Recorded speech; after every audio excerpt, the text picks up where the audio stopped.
தைரியமா இருங்க, தைரியமா இருங்க. நிறைய நேரத்துல பிசாசு போட்டு நம்ம அப்படியே மைண்ட் டைவர்ட் பண்ணி அதுலயே உட்கார வச்சிடறான். நீங்க குறுகி போக மாட்டீங்க, நீங்க குறுகி போக மாட்டீங்க.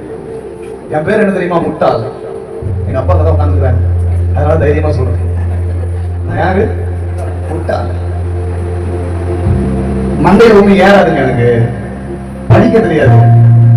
10வது பாஸ் பண்ணிடுவோம்ங்கிறது எனக்கே பெரிய சந்தேகம் தான்.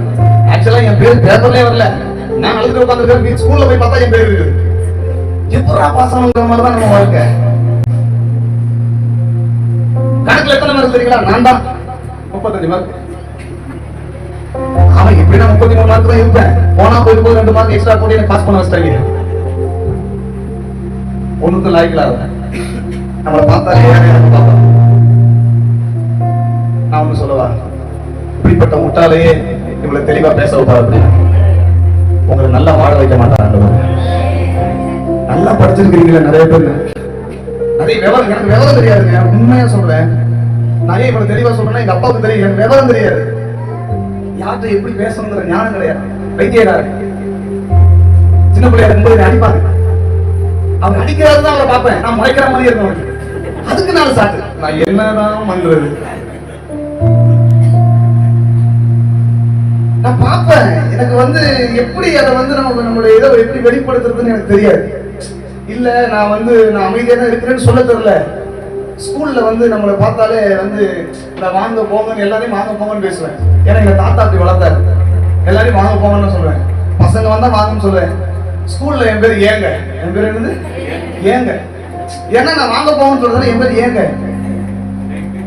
1ஆவதுல இருந்து 11ஆவது வரைக்கும் எனக்கு நண்பர்கள் கிடையாது. ஏன்னா நான் அழகா இருக்க மாட்டேன். என் தலைமுடியெல்லாம் நீட்டு முல்லம் பண்றீங்க என் பேர்.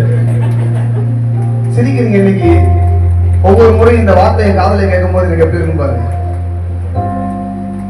முல்லம் பண்றீங்க தலையில கழிச்சு அங்கேயிருந்து வேகமா வருவாங்க அப்படின்னு போவானுங்க.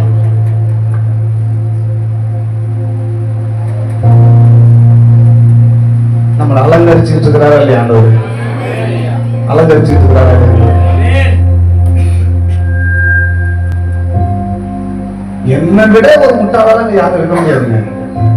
என்னை விட கேவலமா அப்படி யாரும் இருக்க மாட்டீங்க. என்னை விட நீங்க நல்லாதான் இருக்கிறீங்க. ஆமேன்னு சொல்லு. இதை விட நல்லா நீங்க இருப்பீங்க. இதை விட நீங்க நல்லா இருப்பீங்க. இதை விட நல்லா இருப்பீங்க. நம்ம போயிட்டு இருக்கிற பாதை வேணா கரடு முரடா இருக்கலாம். நமக்கு முன்னாடி நிக்கிறவர் பெரியவரா இருக்கிறார். நமக்கு முன்னாடி நிக்கிறவர் பெரியவர்.